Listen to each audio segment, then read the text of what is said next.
Thank you, Karen, for that very kind introduction. However, I will add the caveat that there may be some faculty at both San Francisco and San Jose State that wouldn't agree that my efforts were necessarily successful. I also want to mention that when I landed yesterday in Kansas City, having come from California, a line from The Wizard of Oz came to mind with a slight revision. GAIL, you're not in California anymore. I welcome you, along with Karen and all of the staff from AAC&U, to the LEAP Challenge Forum, preparing students to create solutions for our future. I hope you enjoyed the opportunity to interact with one another in the reception. I find that I often learn more in informal settings than I do in formal settings. So I think it's great that AAC&U provides those kind of opportunities, and also the wine doesn't hurt. As I'm sure you've heard over the past 2 days, the LEAP Challenge, the next phase of the LEAP initiative, was launched at AAC&U's annual meeting last month, with the intent of preparing all students in the 21st century with the ability to work with unscripted problems through signature work, and to take ownership of their educational experiences. As defined by AAC&U, and you all have the brochures on your tables, a student uses his or her cumulative learning to pursue a significant project related to a problem she or he defines. In the project, conducted throughout at least one semester, the student takes the lead and produces work that expresses insights and learning gained from the inquiry and demonstrates the skills and knowledge that she or he has acquired. Of course, faculty and mentors provide support and guidance. Many institutions have been using signature work projects for years, even though they may not have that particular name. Today, we'd like to share experiences from 3 of those campuses with you, both from the faculty perspective and from the student perspectives, students who have accomplished this signature work. After their brief presentations, we'll have a time for an open discussion among the entire group, and then we'll break out in tables, and both the panel members and staff from AAC&U will spread out to facilitate your discussions at the tables. And then in the end, we'll come back together for a conclusion. So without further ado, let's hear the great work that's going on across the country.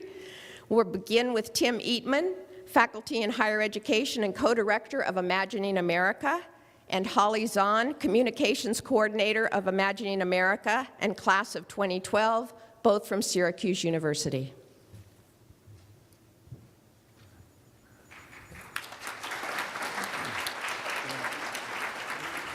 Good afternoon. Good afternoon. Can I be heard? Yes. All right. What a joy and a delight to be with you here today. I think that this emphasis on signature work is very compelling and very important, and much respect to AAC&U for providing leadership to create a community of thinkers that helps to advance this work as we go forward. I'm not easily intimidated, but GAIL put something on us when she's told us that we have 10 minutes each. So I'm going to jump right in. I don't want to get any of her signs that she put up. The language of signature work is really very powerful.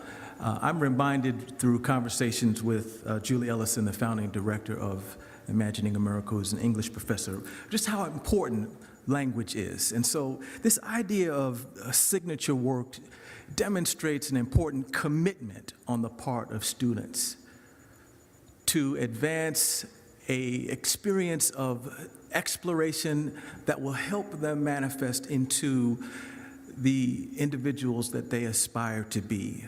So the commitment dimension of signature work is so very important. I think that also creativity is an important dimension of signature work, because when students own it that way, when they embrace the commitment of signature work, creativity then can come to the fore in a variety of manners. And so we think that it's really important to understand how signature work makes a channel for creativity to come forward. Because Imagining America does work at the nexus of publicly engaged scholarship or community engagement and the cultural disciplines, humanities, arts, and design, that community engagement dimension is very important to us, right? So the dimension of compassion that is a part of signature work is really important.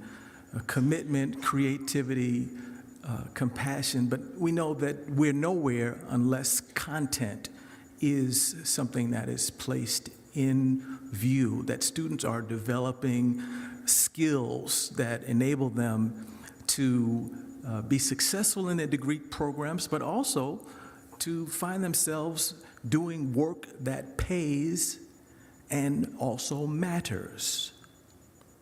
Syracuse University, in collaboration with Imagining America, established the Engagement Scholars Program in 2009.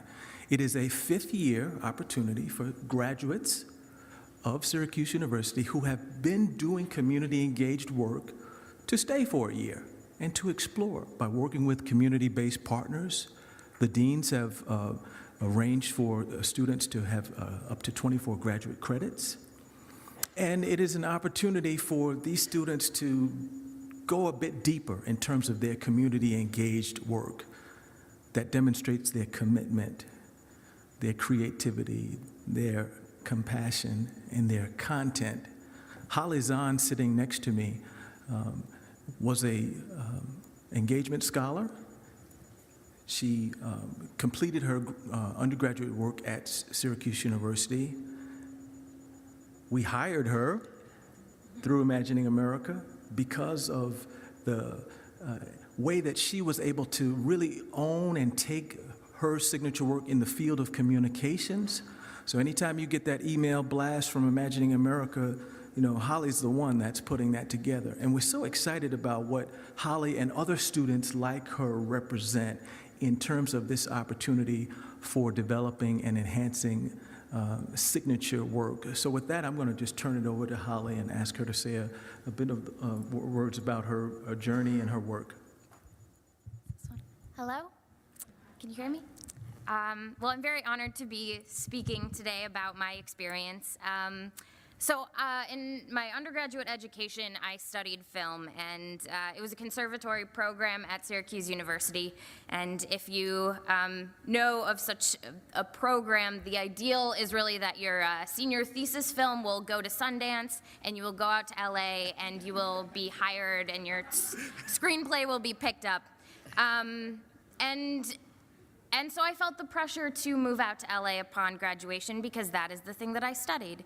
And for some reason, that wasn't really ringing true for me. That didn't feel like the right path. And so, much to my family's chagrin, I accepted a position as an engagement scholar at Syracuse University for a fifth year. And the program really tries to retain students because most students come to Syracuse University, they have a pretty on-campus experience, and then they leave. And so I did 20 hours a week of community-based work. So I worked at a performing arts office on campus, and I was very lucky to work on some really amazing projects, the first of which was a play called Cry for Peace, Voices from the Congo, in which members of the Syracuse Congolese refugee community shared their stories on stage. And so my role was really bringing 2,500 faculty and students to the production. And I was able to work on projects like that throughout the year with world-renowned artists and then pairing it with the Syracuse community.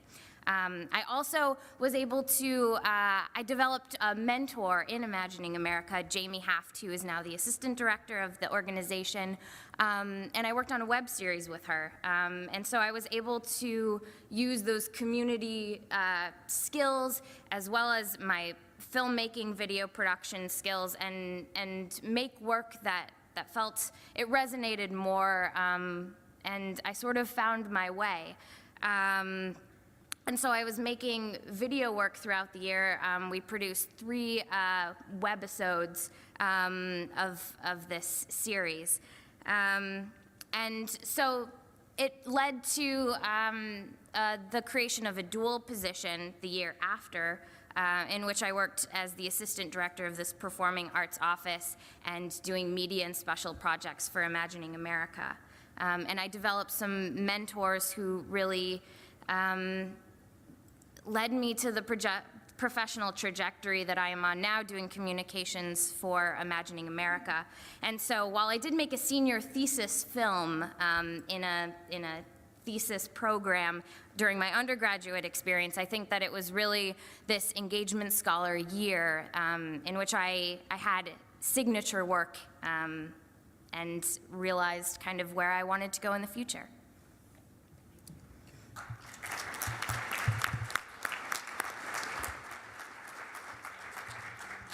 We are now handing over to our colleagues from Middlesex Community College, Elise Martin and Catherine Pride. Okay. Thank you very much for having us here. I'm really surprised to see so many people out here in the audience at 5:30 at night. We flew here yesterday from Boston, and we find this climate delightful, by the way. You only have it. That's right. So I'm going to tell you, we are minus a student. Kathy had a student and alumni of our community college who would have been here with us, but he is a veteran, and we have missed lots of days of school this year. We've missed 9 days of classes, and so it just became too complicated for him to leave his family and his full-time job and his full-time education to be here. So we're going to try to tell you a little bit about how we are working to build a culture of signature work on our campus. And Tim used the word creativity in terms of developing student creativity. I would also add that what we have found is that developing this culture of signature work on our campus has really facilitated or tapped into faculty creativity, and that is a really important aspect of the work. It's very energizing for faculty to go back to that creative aspect of themselves. Briefly, I'm going to set the context, and then Kathy, as a faculty member participant, is going to tell you about her experience. I am the Dean of Assessment, for whatever that means, at my community college. I'm an administrator, and I was fortunate enough to have, our college was fortunate enough to be the recipient of some funding from AAC&U, actually. Several years ago, the Quality Collaboratives Project is what launched us on this road to signature work. And so what we were asked to do was partner with the transfer institution and look at ways in which the DQP, the Degree Qualifications Profile, might be applicable to work and standards for student work that we were involved with. My colleague at the university and I decided that we were going to put the focus on using assessment criteria formatively with faculty to engage them in the idea of developing project-based learning experiences for students that integrated the use of some of the intellectual skills of the DQP.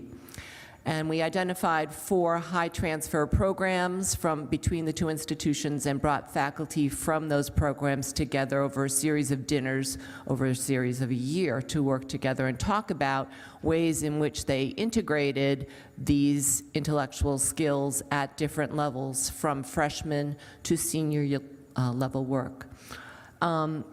And so people came and talked about their final exams and their current forms of assessment within the disciplines, and what do you expect of your students, and how does that compare to what I expect of mine. But out of the 4 disciplines that began this project, 2 of the disciplines took it in a slightly different direction, and it was not what we had necessarily anticipated in designing the project, but it was a fortuitous direction that has really informed all our successive professional development work. The discipline groups, psychology being one of them, Kathy being a member of that team, looked at the capstone kind of projects that were being required of students at the 400 level at the university. So the team of faculty within the discipline said to their team member who was teaching at the 400 level, what are the complex kinds of projects that you expect your students to be competent with by the time they graduate? And let's dissect those projects. And then let's talk about the ways in which we, teaching the courses within this program at lower levels, support student development of the skills and abilities that they need to be able to be successful with your capstone project. And so in essence, faculty backwards designed, and rather than what is not an effective backward design assessment or learning activity for students in preparation for capstone project work, complex capstone project work, is a final exam. And so people who had come to these projects thinking, well, yeah, this is the final exam I use in my 200 level course, were forced to think about ways in which they could have students work with the content and apply the skills in ways that build capacity towards that complex 400 level project. And so a series of mini signature projects were developed at the 100, 200, 300, and 400 level that allowed students to build confidence in their ability to do this work as they progress to degree. And Kathy will tell you about that more in detail. I have one. Okay. I don't think I need 2 microphones, but thank you, Elise. As Elise said, I'm going to play faculty member and student because our student is home, probably shoveling his roof right now so it doesn't collapse, and hoping the storm that's arriving tomorrow doesn't bring more snow with it. But anyway, as Elise said, we use backwards design from the senior level at UMass Lowell back to the first year, both at Middlesex and UMass Lowell. And we had faculty members who are teaching introductory courses. I teach the research methods course in the associate degree psychology program, and then we had faculty teaching at the junior and senior level at UMass Lowell. I'll talk a little bit about that, but I think you're probably more interested in the feedback that we've gotten from students about the changes that have been made. Our project was designed to focus on quantitative literacy, and as we were having conversations about what are the most challenging aspects for psychology majors and how can we help students move through, research kept coming up, and that quantitative literacy is the Brussels sprout of psychology programs for a lot of students. They want to be counselors. Why do I have to take this?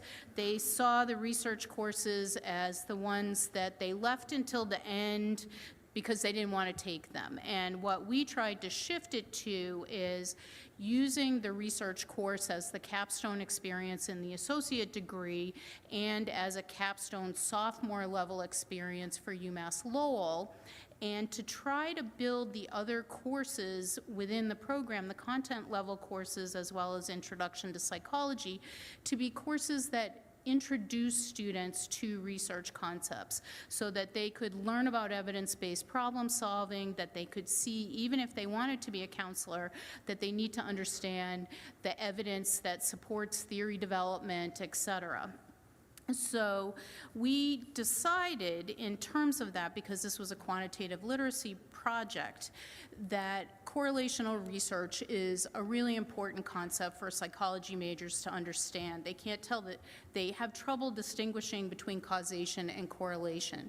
So at the freshman, sophomore, junior, and senior level courses, we all developed correlational research projects where students were introduced to the concepts in Introduction to Psychology, that in my course, which we've developed into a capstone course, students were already developing a research proposal, which is their signature assignment in the course.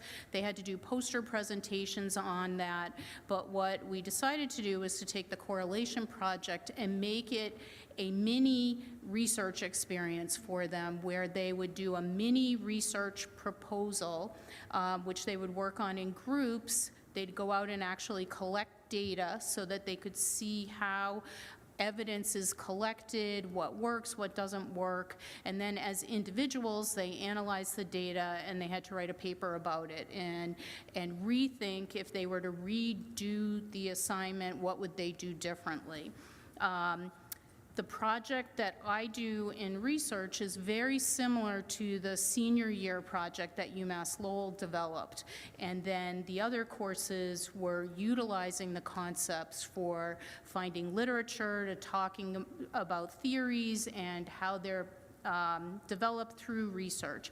The difference between my course at the sophomore level and the senior level correlation project is in my course, students have their hands held a lot more. The instructions are much more explicit. The assignment is not all that different, but the expectation is that they will do a similar assignment in their senior year that's very independent, that they've already had some practice. So we learned a lot of lessons as we were moving through this. At the beginning, when we first scored the artifacts at each level to see how students were learning and were they actually scaffolding their learning, that didn't happen, that they were all scoring at the sophomore level. So we could pat ourselves on the back saying, oh, at Middlesex, we're moving them up to sophomore level. It's UMass Lowell's problem, they're not moving them beyond that. But what we concluded was it was because students weren't having a rounded experience. Both institutions were depending on one course at each institution to help them develop all these concepts.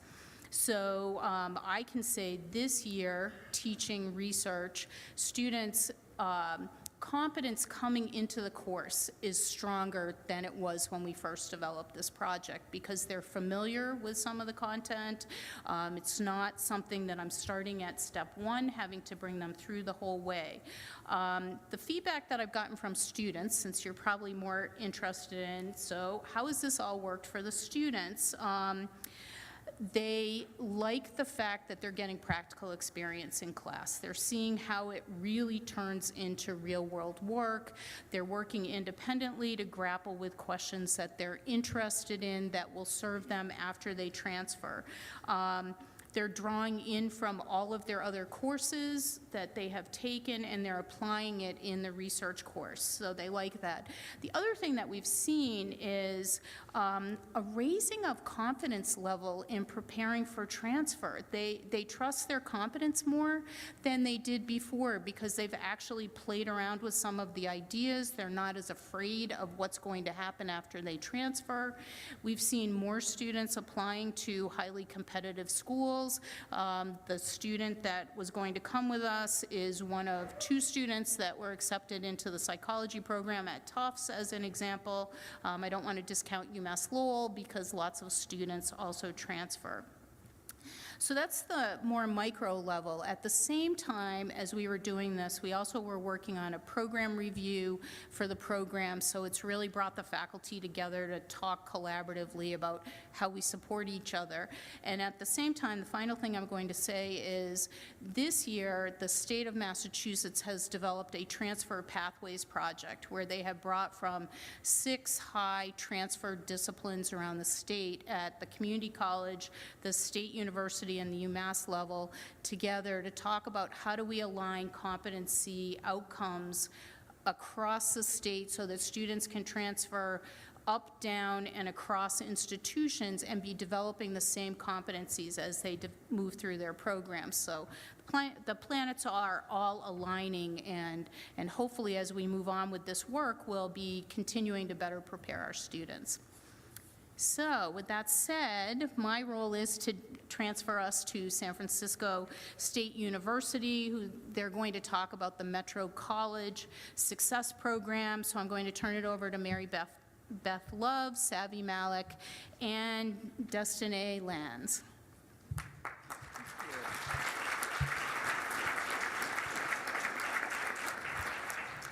Well, I want to first echo Tim for his gas that we are supposed to do this in 3 minutes because, you know, the truth is this is probably our signature assignment, right? So let me begin by actually asking if you can pull this out and look at the big egg on page 5.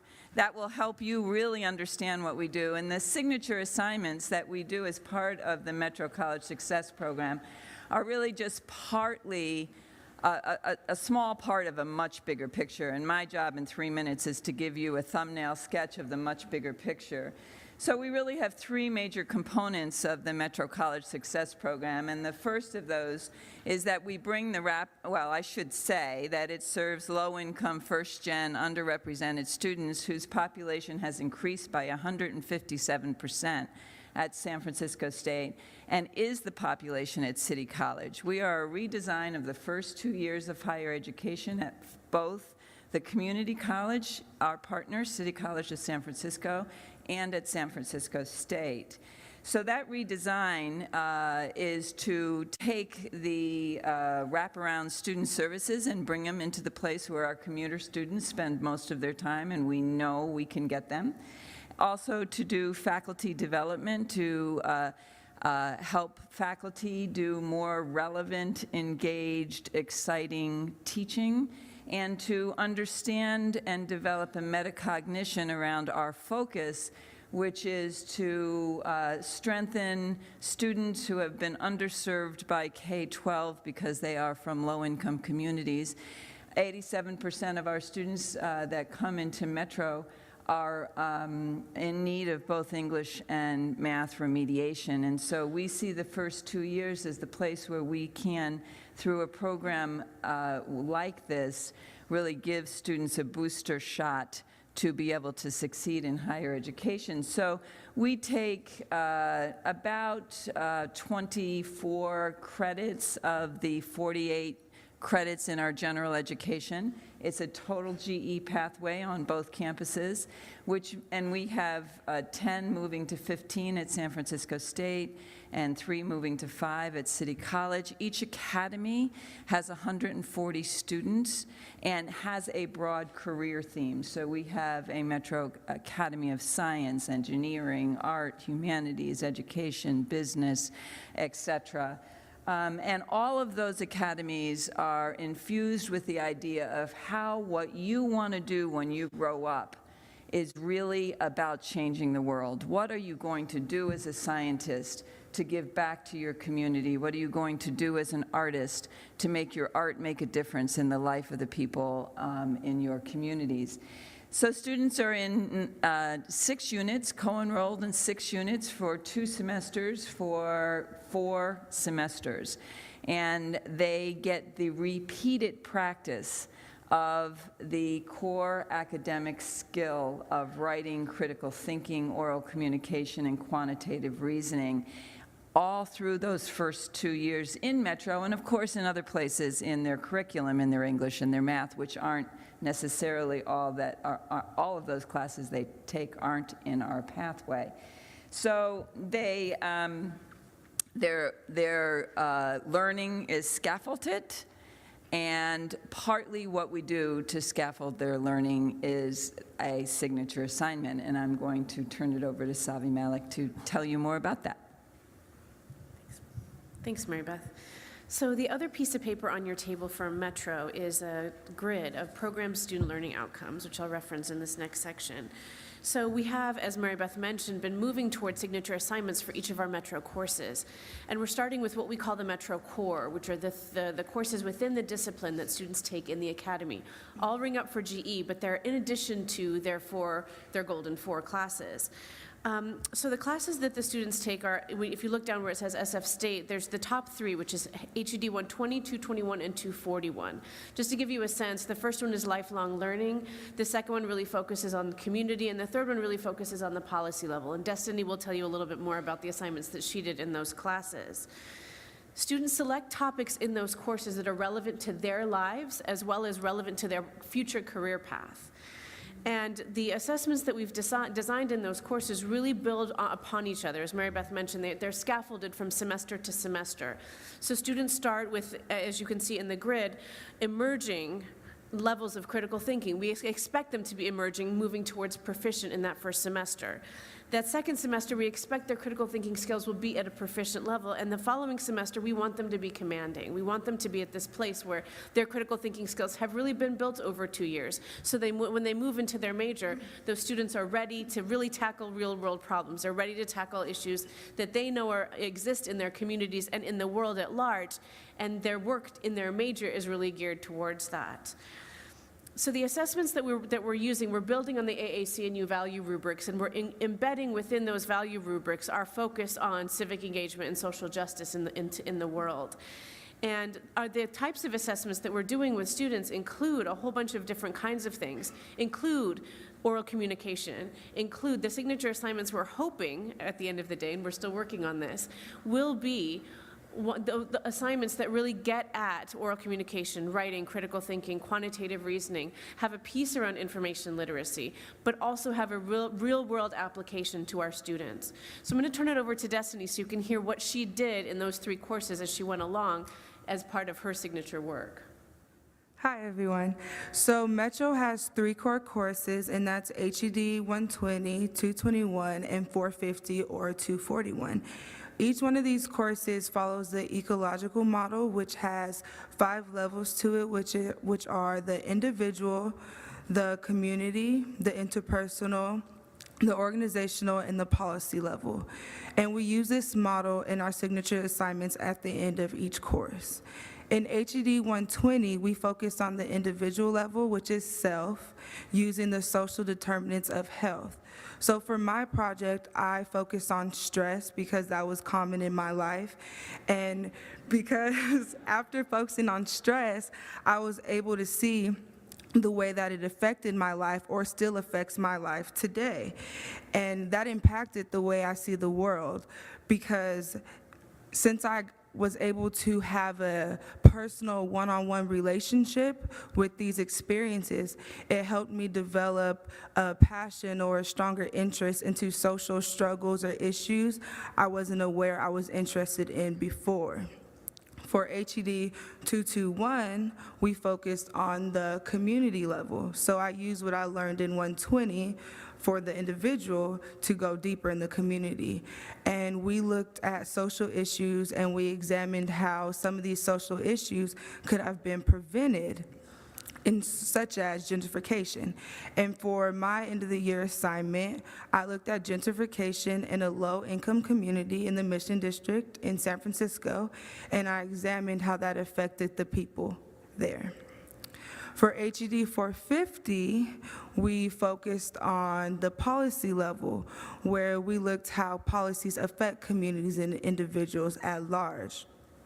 And we were able to see how we can implement policies, and we are capable and can take agency over our lives to promote social change in our communities and communities that are important to us.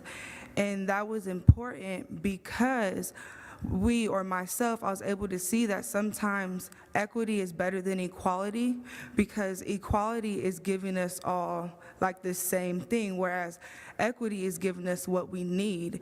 And if there's more equity, there'll be less injustices in the world, and there'll be more justice for the people and our communities that we care about. And for me, that was very important, because my goal in life is either to go to medical school or get my PhD and do breast cancer research, specifically for Black women. And I want to examine and see how their social issues and constructs affect them and their stages in cancer and their likelihood of surviving cancer, or if it becomes more fatal. And from that, I'm going to pass it back to Mary Beth.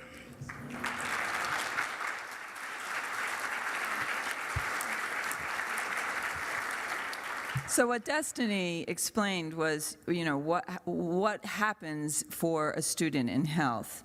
Our Associate Dean for Humanities is here, and we are right now in the process of designing the pathway for our Humanities Academy, and are in conversation about what that first year experience and what that first course in the Humanities Pathway will be. And we're excited that it will be about culture and language and identity, so that the students really use that as the way in the humanities, and they get a real breadth of what that broad career theme is for them.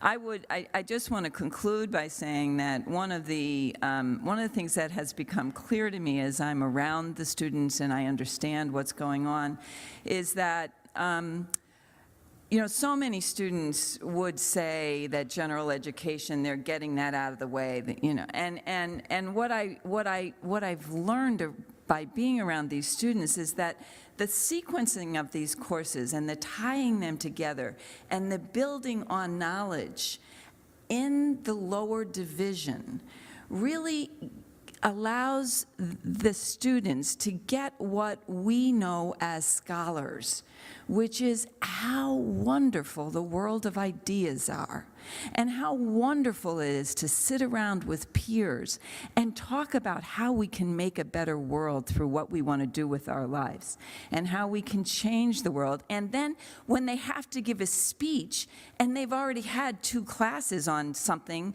that's building on it, they have something they really have to talk about. And so there's a real jazz about it. I think about it like in the running metaphor, where, if you're always in a 15-week course, and at the end of the 15-week course, you never hear about that course again until you're in your major later on. You never get the endorphins where you're really getting to get into your stride about whatever that content is. So I think pulling some of that scaffolding into the lower division, really focusing on the repeated practice of these skills that are the core of our academic institutions, are really helping us get some of the results that we're getting, which are in the next couple of pages of the brochure.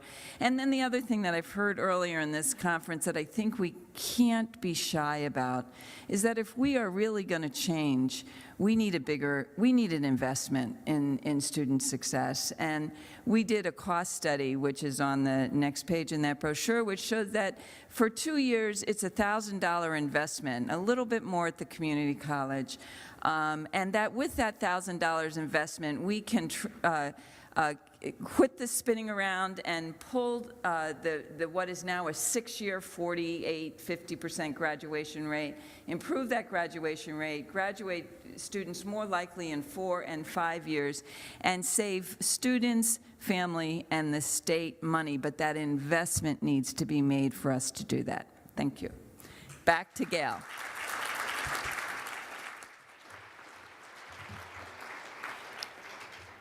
All I can say is wow.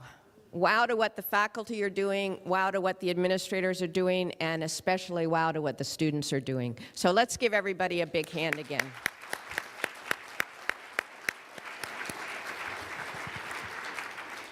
I'd like to open it to questions now. There is a mic right here in the middle, and there is a mic on that side in the middle. If people would like to go and stand at the mic, it would save some time. And I see somebody right over there. Could you please tell us who you are and where you're from? I'm Bridget Trogdon from Mercer University in Georgia. Destiny, Holly, you guys are awesome. I would love for you to be my students at any time. And I actually got my PhD working on breast cancer research, so I'll find you later and we'll talk. But I think that sometimes, we're here thinking about educating our students, and to them it's just stuff, and what you've presented is the antithesis of stuff. But what are some of the ways that you think that we can help our students to, connect that learning and to show them that gen ed is more than just checking boxes? Don't be shy. Is that to a student? Oh. Well, for a student to see beyond, if you give a student information, they might just see it as stuff if they cannot connect to it. So, I think it's big if you can draw connections to them. And if they build up that connection, they can actually develop a personal interest into it. And if they don't have that interest, usually we don't care. We just want to get an A and then move on. But if we have that interest, okay, we're going to get our A, we're going to move on, but then we will continue working towards it, and it won't just be stuff. It would be more than stuff. It'll be great stuff. I was thinking about, one of the things about the Engagement Scholars Program that is a real strength is that it's a cohort of students who are working across disciplines, taking graduate courses, and also doing this community-engaged work.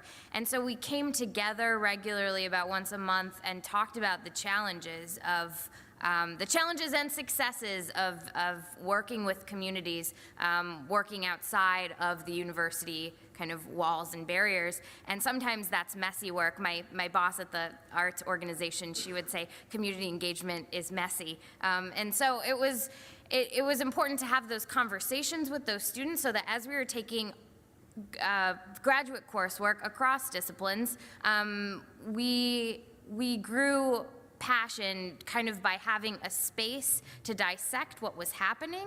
And I think that even in my undergrad experience, like dialogue and relationships with other students, and together we were like creating value.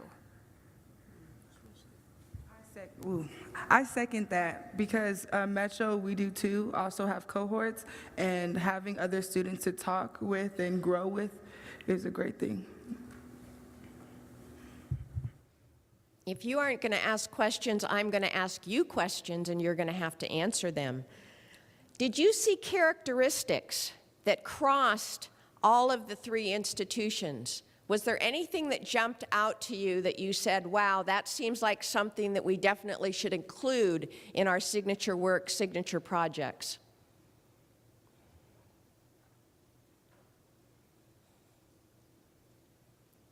Did any of the panelists pick up on anything? Did I see a hand there? Yes. There's a mic right behind you. Coordination between institutions and other community agencies around campuses. Coordination between institutions and other community agencies or other campuses. Yes. I also like the theme. I'm not sure this was common among all of them, but I think I think they all had elements of it. The idea of moving from individual to community to policy, all of those three dimensions of any problem, you could say, I think were apparent in most of the presentations, and they are good policy, a good approach to take. No, that was something I picked up on. Though they were different among the institutions, they all had some level of scaffolding of the curriculum, so it moved from one level to another. Anything else you saw? Jennifer? Well, I have a question. I'm Jennifer Summit. I'm proud to be from San Francisco State, especially tonight after hearing from our extremely eloquent students. So I have a question. I love these projects, and as I'm listening to them and putting on my faculty hat, I also feel, I will admit, a little ambivalent, because I think that's a lot of faculty work. I'm at a campus now that has just adopted a wonderful capstone requirement of every graduate in every degree program. And my question to you is, how do we scale up what you've been able to accomplish in these very high-touch programs? How do we make this work for all of our students and all of our programs, given the immense workload demands on our dedicated faculty? If someone can answer that, I'll give you $10 million.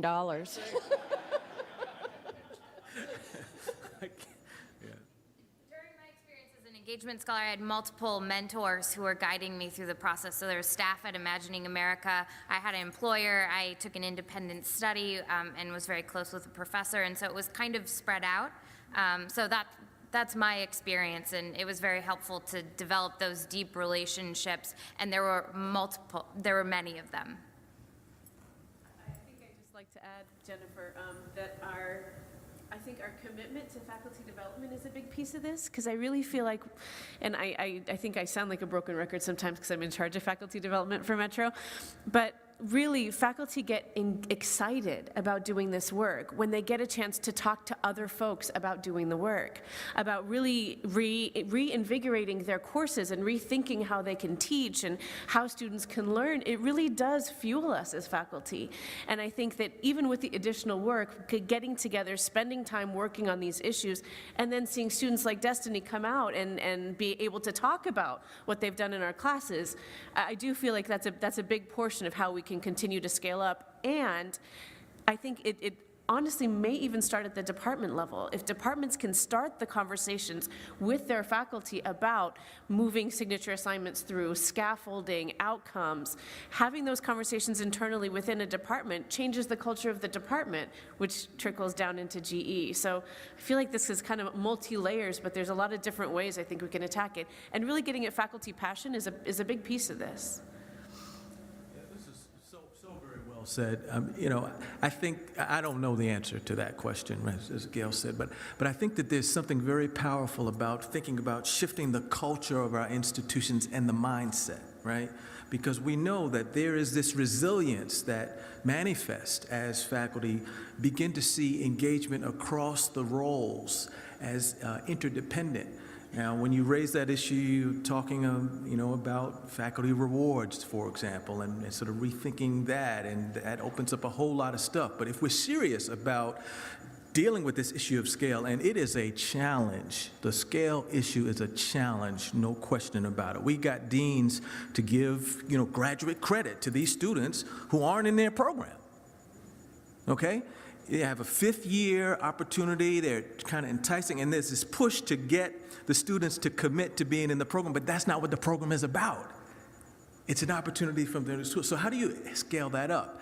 It's a real serious set of, financial realities that are related to the program design, and we're grappling with them. But I think this biggest issue is the culture of the institution and the mindset of how to think about the interdependence among faculty work. I'm just going to, Malik, you spoke my words, so I'm not going to reiterate them. The idea of building the culture and engaging faculty in creative work that's really reinvigorating to them. I've had multiple faculty come back to me after many of these projects and say, this is the most meaningful and interesting thing I've done in my career in about 10 years, just because it was fun to work with colleagues from our own institution and from other institutions and talk about curriculum development and signature assignments. I think if we were to combine that and use the department mechanism, as we do, for sharing and scaling within the department, the piece that might add to our ability to scale as an institution after listening to students here tonight is a showcase for students to share their enthusiasm and make it clear the meaning they have made of their experiences as a result of these signature projects and work. I think that would be I think that no matter how resistant someone might feel about the work that's involved in doing this, if you hear students speak enthusiastically, how do you shake your head and say, too much work for me? And also, I have to tell you, I was hysterical at the Oshkosh presentation. I just felt like, oh my God, it just was this clear vision of, whose idea was that? This is a lot of work, and that we don't want to underestimate. And also, systems change is systems change. It means we do block registering, the scaffolding, having faculty get out of their 3-unit class and talk to each other and give each other feedback. But we all, I think, know that the way we're doing it is a little broken. The isolated 3-unit course where we just all, it's a little broken, especially with the rising generation. And so when I have the junior faculty, the faculty come into my office teaching juniors and say, what do I do when I have 35 beautiful young people in front of me and half of them can't write and they're juniors? That's painful for people who care about students. So as we begin to make changes on that, I would say the one thing I would say is you need good data.